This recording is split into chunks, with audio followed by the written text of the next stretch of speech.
Welcome to the Bad Boss Journal, the dope podcast where you can anonymously say exactly what you think about your bad boss, toxic work environment, and find out how to handle it. Welcome to another episode of the Bad Boss Journal. I'm Michelle, and I'm here with Ava. Hi.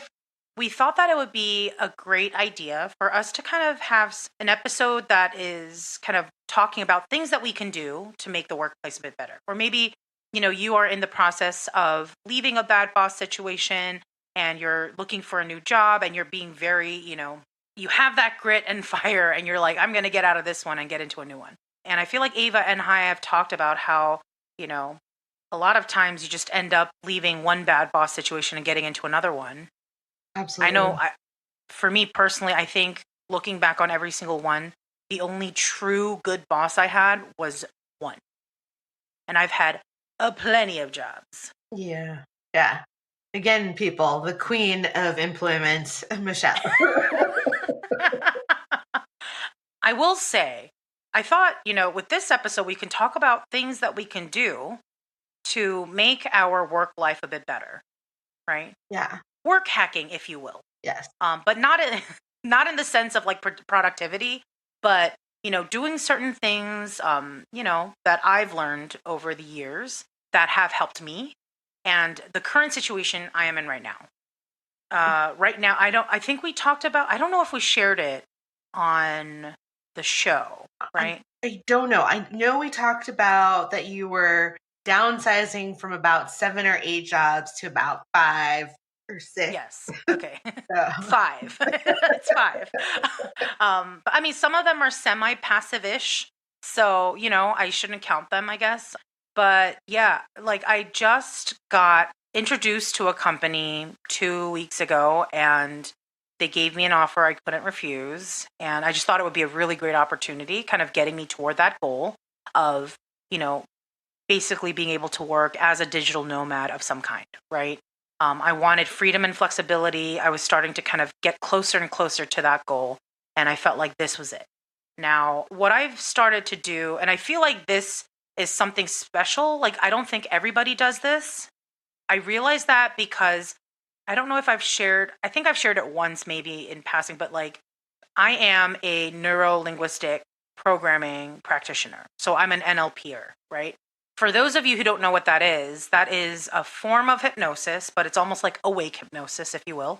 So, and I feel like it's such a hard thing to completely say in one sentence, like what NLP is. Yeah. But neurolinguistic programming is essentially where you are creating change in the person that you are talking to by influencing them with your words and your body language, right? Mm-hmm. And I feel like NLP, you either know it if you have done hypnotherapy at one point in your life, or you do, if you're in that type of field, you'll know about it. Other times it's usually in not so good places because like, I think you mentioned it, Ava, right? Like you heard it through. I think co-founder of Nexium sex cult was actually an NLPer in her former career. Interesting. Yeah. And the thing is, NLP foundationally, it's basically the foundational form of what is used in human interactions. And it's all basically boiling down all the things that actually work in conversations and how to influence others, right? Mm-hmm. And so you'll see NLP being used in FBI interrogation, by interrogators, like they use NLP. Yeah. You see it when you go to a car salesman, or like, those like people who call you to sell you timeshares, they use NLP, right?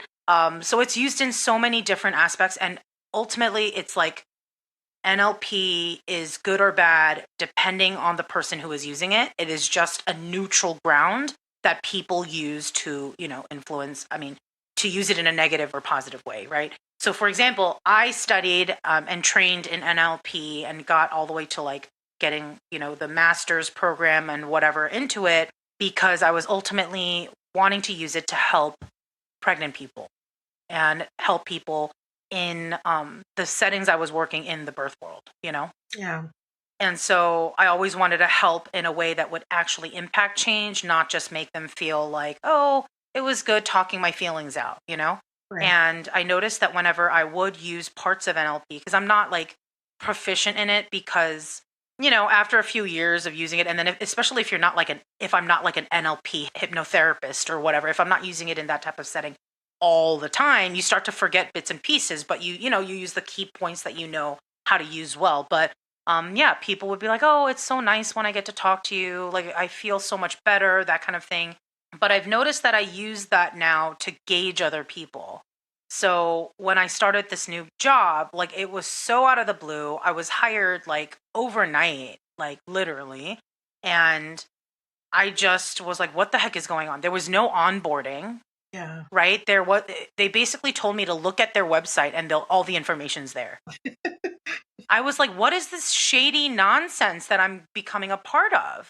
So there's no onboarding, and I'm expected to kind of know like everything just by researching, basically just stalking the company I'm working for. Yeah. Right. And then I wasn't introduced to any key people I needed to know. It was just like, no, you do this and you run and you just do your own thing. Yeah. And so I was like, okay, wait, I don't get it. Like, and I want to do well, like I want to do well.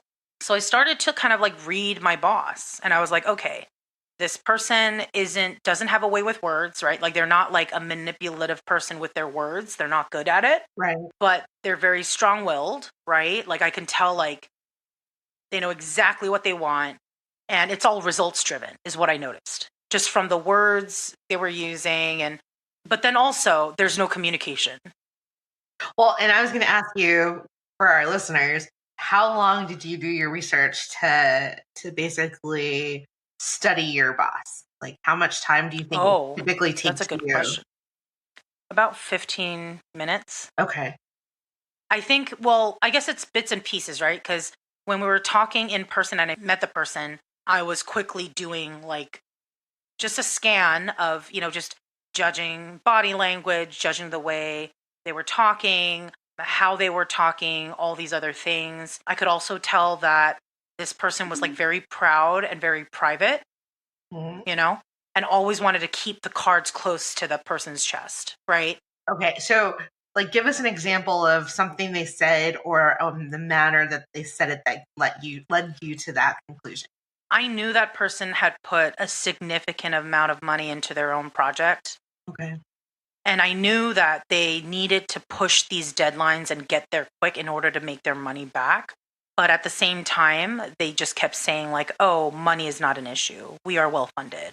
Gotcha. And so, like, I could tell, like, there is this, they wanted to show that this was a solid thing. This was, you know, professional. Like, this was good, all of these things. And then not wanting to show any of the other stuff that's going on in the back. And Yeah. I feel like, of course, that's very normal. You don't want to be showing your cards at all to somebody you just met. But I feel like it kept happening again, too, where the person wouldn't like share certain information with me. And then I realized, oh, it's just that person's personality. It's not that there's anything shady going on. Mhm. And once I figured that out, I started to use that to my advantage. Okay. And so instead of prying and trying to push in a place where that person felt uncomfortable, I worked around that. Right. And Gotcha. so I do feel kind of annoyed in the sense that I'm having to do more digging than actually having an onboard, because I personally love learning how a company wants to function so I can do it exactly the way they tell me. That's so much easier Yeah. than having to find my way around and work in a way that, makes life easy. But yeah, like that stuff bugs me to no end. Yeah. And I know that I didn't understand the full project until about a week ago. Yeah. And I've been here almost 3 weeks. So, and I think that's a lesson for, companies or people who have startups or anything. Like, people, even though we want you not to be micromanagers, we also don't like ambiguity. So the clearer you can be in terms of broad objectives and directions you can give people, Mm-hmm. the more comfortable they'll feel. Yeah. And I feel like there's books on this. So you can't just be like, oh, I am what I am. Yeah. There are ways to adapt and change your own personality so that you're not having to feel super uncomfortable as a boss, but learning to become mindful of how to lead, right?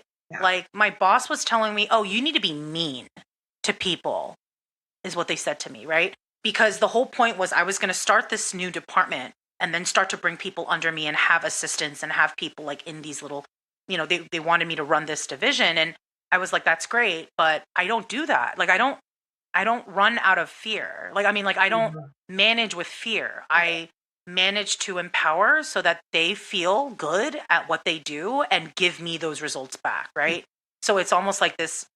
I try to make it so that they feel good from what I say and continue to do that to continue to get that emotion too, right? Because Right, there has to be like a give and take, but also to empower them so that if they leave this job, they leave with something good.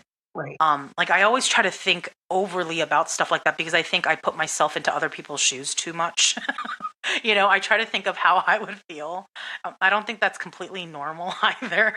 But yeah, so I would say with this boss, especially with my skills in NL, I mean, not my skills, but just my background and knowing some NLP, you know, I knew that person was very result oriented because it's very like hands off, right?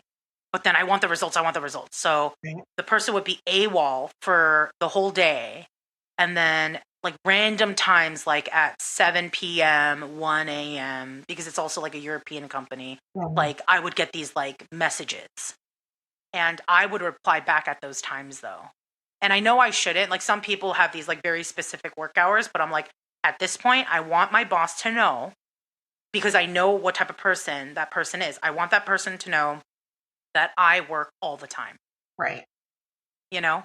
That kind of mentality. I don't work all the time, guys. Just FYI, I don't. But and so I will send the message, and I always have a question I send every day about something I need.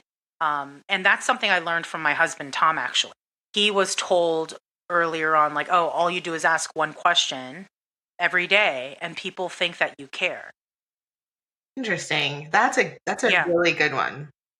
Yeah, and the one foreman that my husband worked with apparently told him like, yeah, I got to where I am because every day I'd come in and I'd have one important question to ask them. Like, and it's not just like a stupid question like, oh, like where do you find the post-its? Like, no, you ask them something that relates to your job so that you can do better, right? And Yeah. so it shows that you care.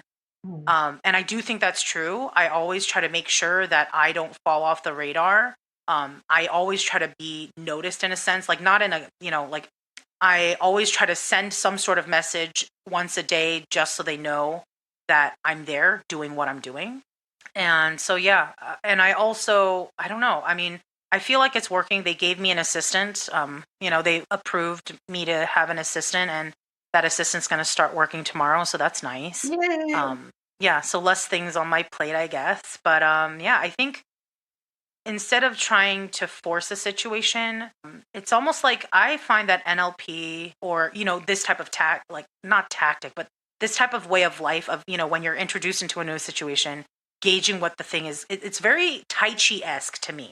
Mhm. It feels like a very ebb and flow instead of trying to force your way in and being like, wait, why is this person not working the way I intended them to? And I'm not saying that, a bad boss situation is like that. Like, definitely, like, I've had bad bosses where I just quit. And I know Ava and I were joking about how we should just have an episode on how to get yourself fired because I know that I did that once because I have such a hard time just quitting too, Yeah. right? Like, Yeah. so yeah, but I don't know. I feel like there are so many things we can talk about just with the different types of Yeah, situations we've been in. it's interesting that you equated it to ebb and flow and not forcing yourself because it reminded me and sort of like in my professional career, like I was always taught, especially from a leadership perspective, is that Hmm. when you become a new leader, you're coming into a department, division, whatever. Like you don't want to be the leader that makes a bunch of changes initially when you come in. Like give it at least 3 months, to kind of observe and just watch what's going on, see what processes are happening and how people are working together, what's been done Hmm. before, and then with that educated mindset, then start looking at, well, how can I improve or how can I help the situation? But Hmm. only after you've given that yourself that observation time. So that that definitely sparked a reminder of that lesson that I Hmm. learned. Yeah, yeah, for sure. I will say everything was good until like last week where I kind of got annoyed because I thought I thought the whole idea of what I was doing was this one project, and it turned out that was not it at all. And I looked like a complete idiot in this in-person meeting we had with like 7 people. The Oh. boss just cut me off and they were like, "No, that's not it at all." And I was like, "Oh, Oh. man, are you kidding me?" And I mean, it's my fault too because I should have done more research because again, I was brought into a company where I didn't know anything about it. So it's my fault to some extent. I will take the blame. But once I started reading more into it, I was like, "Oh, I get it now." But again, I'm like, what kind of boss just brings you in and doesn't give you any foundational form to stand on? Right. I don't think you should take credit for that awkward situation. I, Yeah, I mean, I know better now, but I was like, man, it would have been so much easier if you had just given me a 5 minute, you know, talk of what this stuff is. And yeah. I feel like they tried, but again, because that person's strong suit is not verbal, I feel like, that's where our communication got crossed. And I know that I'm not, while I do talk a lot and stuff, sometimes I feel like my communication doesn't get crossed. And I think that's why I'm an oversharer. I overshare so much to the point that I've had coworkers who are good, who actually turn out to be my friends. Like, they'd be like, "You need to stop. Like, why? Why are you saying those things?" And I was like, "I don't know. I can't help it. It just keeps coming out. I feel awkward and I just can't stop. I can't shut up." Like, it gets so bad. But no, I think Ugh. I think you've hit on, it's like, and I noticed this like in the last decade, they added to like doctor's appointments. They're like ask like how do you learn? And so I think, if you're a person who learns by being hearing things and being told Mm, versus what you were told, which is basically figure it out, which is read mm. it, then yeah, there's gonna be gaps between what's written for you to learn from versus if somebody just explained it to Right, right. I mean, I do know that I found there is this really cool trick that we learned during our NLP training that I took, where what you do is you can find out how a person learns by the way they talk. you. Mm, It's really cool. And so what you would do is you'd ask them a question like, "What did you do today? How did you start your day?" And so if they use words that are either, like, "I felt this," or anything kinesthetic, then that's kinesthetic person. yeah. And then the next sentence that they use where if they keep using that, that means that's the dominant. And then there's like hearing, or "I heard this, I did that, like I saw this, I woke up and I went to the bathroom and blah, blah, blah." Like, so there's ways to figure out by their speech pattern, which I think is really cool. But yeah, that's how I found out I was kinesthetic, visual, then auditory. But Yeah. I actually think that my oversharing it stems from my childhood of constantly being told that I'm not allowed to talk back. Mm. Anytime I tried to explain myself, I was told that I was talking back. And I got so confused. I was like, all I'm trying to do is share my side. And I feel like now I overcompensate by oversharing. Even Tom is like, "You don't need to be saying any of that thing. I Like think, anything that you just said." I I'm think like, I think that's good. I got told the same thing growing up. I probably keep things in too much, which probably means that my mm, stress level is higher because I think by you talking about it, you're getting it all out there. So you're not bottling up like why you're upset about something or why you're not happy or not happy. true. So I think there's some goodness in that. It is good in that aspect, but then after I overshare, I get stressed out by the things that I overshared, right? So it's like a double-edged sword. Like, it doesn't help. And so I'm always fascinated about kind of unpacking where all the stuff that we all do as humans come from. I've always Yeah. been fascinated by that. And Yeah. so I'm always like, where does this come from? Where does this need of oversharing? Like, I need to talk too much. And I'm like, is it because I felt like I couldn't speak to my parents a lot about things? Mm. And I overcompensate. And instead of like using, because a lot of times, like if you weren't allowed to back talk and all that, like, yeah, you keep things in. But for me, it's almost like this opposite thing happened. Like everything that happened to me as a child, like it made me explode to the other side completely. Yeah. maybe it's not just not being able to speak, but not feeling like heard or understood. Mm. And so maybe now you're like, I want people to understand me and understand who I am. 100%. Like I know that one of my biggest pet peeves that I have to constantly work on is this need to be understood. So I feel like if I have to say something, I have to say it very deliberately, very carefully. Like I rarely post on social media, but when I do, it's like a full blown diatribe explaining whatever is going on. It's either that or it's super short and just something funny, Yeah. you know? Yeah. So that's interesting. Yes, Yeah. 100%. Yeah. Also, I was thinking about the great idea Tom passed, the question every day. It's almost like the old adage, the squeaky wheel gets the grease. And so and Hmm. applying that in the workplace. So it's brilliant, really. Yeah, and I think it works. I do think so because, and not doing it in a way where it's like some stupid question, but Right. something that really does relate to what's going on with your work situation, and things like that.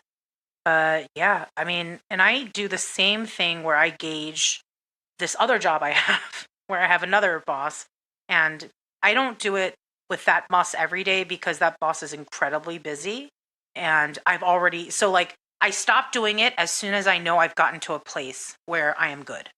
You know Gotcha. what I mean? Like I've established myself. That's Yeah. what I mean by that.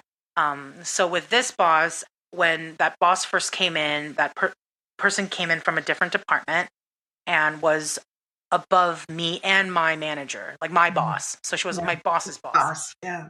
And when that person came in, I was like super nice. And I basically just like I matched everything she did. So if she sent me an email, I sent it immediately right away. And then I started noticing like how she would send emails, like how quickly she would reply back, things like that. And I'm like, okay, like I can tell she's one of those people who like works really like efficiently. And then I noticed like she stops replying back to emails at 4:30. I was like, okay, cool. So she, like, when she knows she's done, she's done. Like she doesn't just come in, because my manager at that time, she wouldn't reply back to emails right away because she'd get very bogged down. And then when she did reply back, it would be at sporadic times. So Mm. like that's when I would tell, like, like that's, I usually can tell even just from emails how people are, right? Like we all do Yeah. in a sense. It's just Yeah. some people notice it and some people don't. Yeah. And so I would just match and mirror exactly what she did. And then I would always tell her, like, hey, if you have any questions or if you need any help, I'm always here to help. Like I would always offer that. And then when she needed something, I would um, send it to her immediately. Like there was no waiting. And it wasn't like, it's not like it's ruining my life doing that, because again, you're only doing this for like a month or two at best. Yeah. And you're not bending over backwards. What you're doing is you're showing efficiency. Great. And so that's what I did. And then what happened was that my boss, when my manager left, my boss was like, oh, nice. Like I have this person. And when they were about to like even let go of, like completely get outsource our department and get rid of it, they stopped because they knew I was here and I Oh, wasn't going anywhere. So like I feel like that also helped, like being able to read that person, work as if I was that person. yeah. Then they like you because they're like, oh, I have somebody else that works like me. Yeah. Especially efficient people, efficient bosses love that. Yeah. Yeah. And yeah, so I mean, this boss is actually really nice. Like, so to say I only had one boss is a lie. I have two good bosses, But yeah, so it's all about work hard, play hard mentality, which I really like because Yeah. then I don't get bothered at all during random times. And it's all about like creating boundaries at work, which I do like because I don't get that with this new boss I have. I get text messages. I mean, not text messages, but like messages on this app thing that we all use as a group at like 1 a.m. Yeah. Things like that. Again, like it's not like the boss wants me to reply back at that time. It's just that's when my boss has the bandwidth to reply back to things. Right. Um, but yeah. So this might be put you on a spot. So how would you deal with a boss that doesn't communicate at all? What I do is I have a hierarchy of how I contact them. And so I'll first start with an email. And then if it's an urgent matter, I just leave it at, I mean, if it's not an urgent matter, I leave it as an email and then I move on with my life. Right. Okay. Because Yeah. my whole point is like, I'm trying really hard not to get fully invested in how I work because I feel like that isn't that good. You know, like jobs are jobs. Like that's what I feel like I have to constantly remind myself. I almost treat it like it's my own company and it's my own money. Like I do that a lot. Yeah. And I don't think that's necessarily a good thing, you know? But yeah, so I basically start with an email or like the least aggressive form of contact. Yeah. Then I move on to a text message. And then if that person doesn't answer my text within an hour or two, I call them. Gotcha. I've never gotten an upset thing with them. Like they actually like that I do that. Like they know that I am working and Yeah. I'm going to get what I need in order to do my job. Gotcha. Yeah. With this new job and the new boss, sometimes if it's something urgent, I'll send a chat thing and then I'll just immediately call because I'm like, I'm not waiting around. Yeah. And I almost like I've become more assertive to show like it's almost like a dance, right? For me, that's how it feels. It always feels like a dance and it's about who's leading and then who takes that, follow. And so there are times when I'll just like take it and I'll just call and I'll be like, I don't care. But the nice thing is like the boss answers. Yeah. And then when they can't, they send me a text message being like, can you call back later? Like, those auto things. Yeah. And then I'm like, okay, truly busy, got it. Yeah. And then I'll call back or be like, hey, is this a good time? And I just keep badgering because you have to, right? And they'll either get really annoyed by it or I don't know. I feel like when it comes to a boss, though, it's one thing if it's like a friend or a coworker. Coworkers can get annoyed by that. Yeah. But I feel most times bosses actually respect it, even if they do get a little annoyed. Yeah. Because they know you're doing your job. Right. And they'll do it with whatever means necessary. Like that's kind of, and I like to call myself a bulldozer in that aspect because I'm like, I'm not waiting around for all of y'all. Mm-hmm. Like I'm going to do what I need to do and do my job well. And I'm not going to be going down for things if it's not my fault. Right. Right. Yeah. Since we're talking about things we've done to kind of get through the bad boss situations, you said some of the things that I've learned, which is the set boundaries and which has led to, okay, well, when, 5 o'clock hits, I'm not, a slave and chained to my desk. I can go home. And to think about self-care because often that's the thing we lose sight of. That's probably the most important thing to our health physically and mentally when you're dealing with a bad boss situation. In my situation, lack of communication was huge. Like I went 9 months without even an email from my boss, and it was because I didn't need to rely on his expertise or knowledge to complete my job, nor did he have to do the same for me.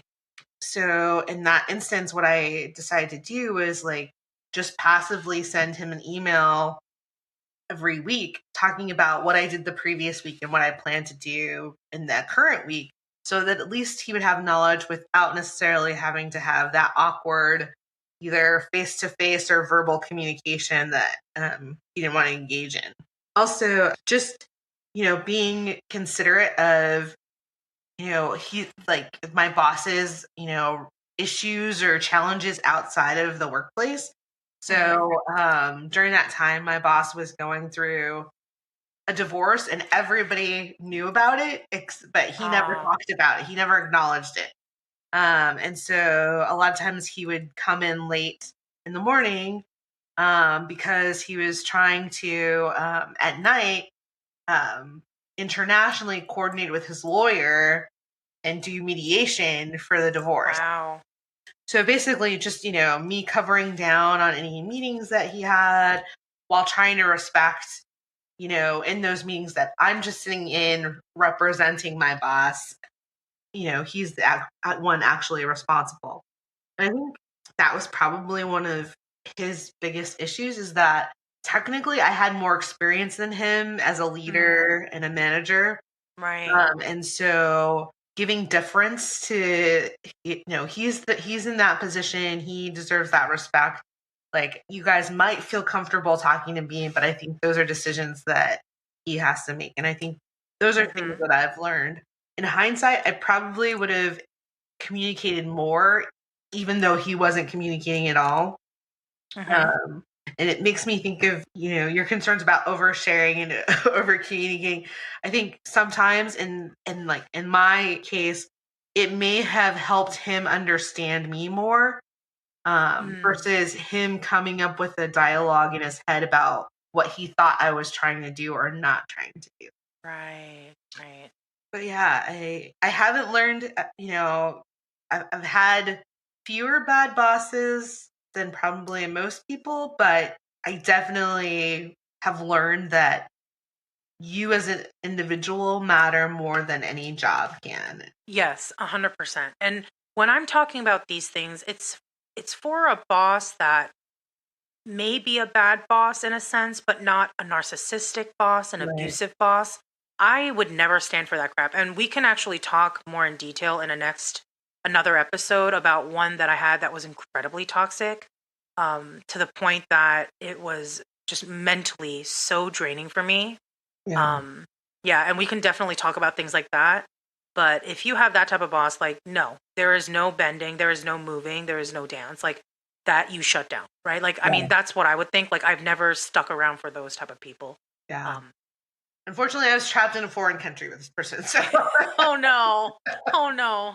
Yeah, no, I feel like it's very different for every situation. So I yeah. can't say that I would have done the same exact, no, like I would have not dealt with it. I feel like we're all in these situations that can be similar to what other people are experiencing, but then ultimately it's our own, right? Like, Right. it all depends on our personality, what's going on with us at that time in our life. Like, all these things happen, like monetary things, like financial, like if Yeah. you can't leave, like, I get that, I Yeah. feel like everybody should. So it's about trying to find tools that we can use to get us through it, till we can get to a better place. Yeah. Yeah.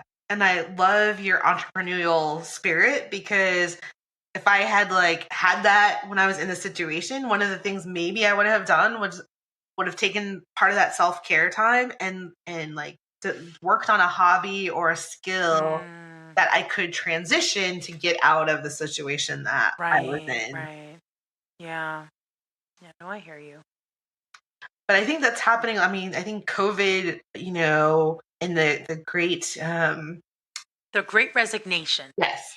I think that's part of it, is that people have had that time to reflect and that time to go, hey, that's just a job. What do I really want to Mm-hmm. pursue? And they've been given the time to develop those skills and talents and be digital nomads or do Yeah, whatever, their dreams desire. right. Yeah, I think it gave people time to think, but also realize, like, life is too short. Yeah. Why am I doing this and suffering constantly, Yeah. Yeah, and I But think, yeah. specific industries, right? Like pilots, doctors, any medical support people.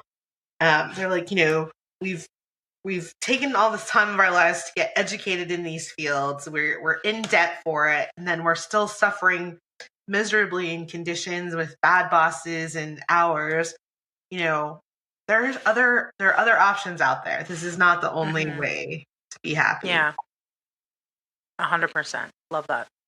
Um, but yeah, I think we've run out of time, so we'll end our episode here, but we will be back and we'll talk some more about this type of stuff. I was just thinking about how I had a boss that was very explosive, and I was like, ooh, maybe we can talk about something, how we can talk in those situations to dial that down, Oh like yeah, what we can do. yeah. I am not one for confrontation, so yeah, my heart started racing as soon as you said that. All right, so I think this is a good place to end it. Thank you all so much for listening. If you have your own bad boss story you'd like to share with us, go to our website at thebadbossjournal.com and you can share your story there. Hope to hear from you soon and listen in next time. Bye. Bye. Do you have a bad boss experience you'd like to share with us? Visit our website, thebadbossjournal.com, to submit your story. You can also support our show by checking out our merch and more on our website. Thank you so much for listening to the Bad Boss Journal.